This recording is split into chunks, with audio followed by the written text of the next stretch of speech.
Do we see God and His faithfulness in our lives, or only focus on faulty human efforts? Do we remain strong and faithful to God? Let's look at Joshua 23.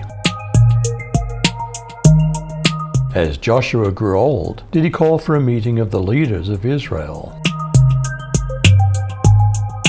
And it came to pass, a long time after that the Lord had given rest to Israel from all their enemies round about, that Joshua waxed old and stricken in age. And Joshua called for all Israel, and for their elders, and for their heads, and for their judges, and for their officers, and said to them, I'm old and stricken in age, and you've seen all that the Lord your God has done to all these nations because of you. For the Lord your God is He that's fought for you.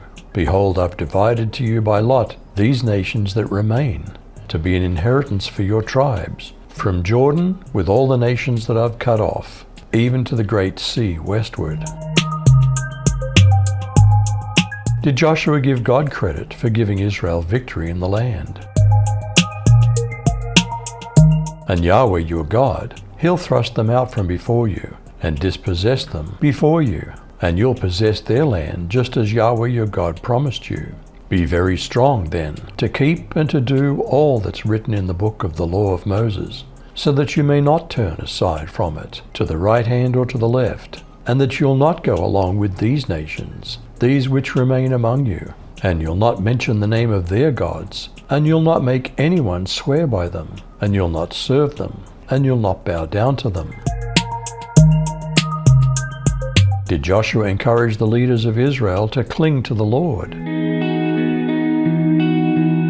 But you're to cling to the Lord your God, as you've done to this day. For the Lord has driven out great and mighty nations from before you, and as for you, no one has stood against you to this day.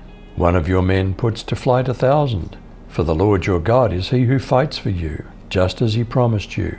So take great care for yourselves, that you love the Lord your God.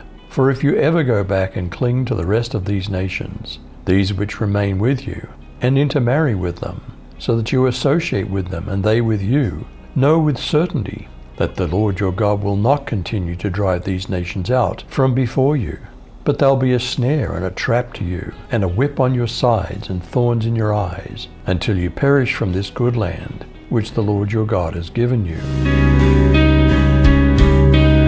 Did Joshua warn them not to violate their covenant with God, lest they perish? Now I'm about to go the way of all the earth. You know with all your heart and soul that not one of all the good promises the Lord your God gave you has failed. Every promise has been fulfilled, not one has failed. But just as all the good things the Lord your God has promised you have come to you, so He'll bring on you all the evil things He's threatened, until the Lord your God has destroyed you from this good land He's given you. If you violate the covenant of the Lord your God, which He commanded you, and go and serve other gods, and bow down to them, the Lord's anger will burn against you, and you'll quickly perish from the good land He's given you. Do we get tired of doing what's good? To whom should we especially do good? So let's not get tired of doing what's good. At just the right time, we'll reap a harvest of blessing if we don't give up. Therefore, whenever we have the opportunity, we should do good to everyone, especially to those in the family of faith. Do we see God and His faithfulness in our lives, or only focus on faulty human efforts? Do we remain strong and faithful to God? You decide.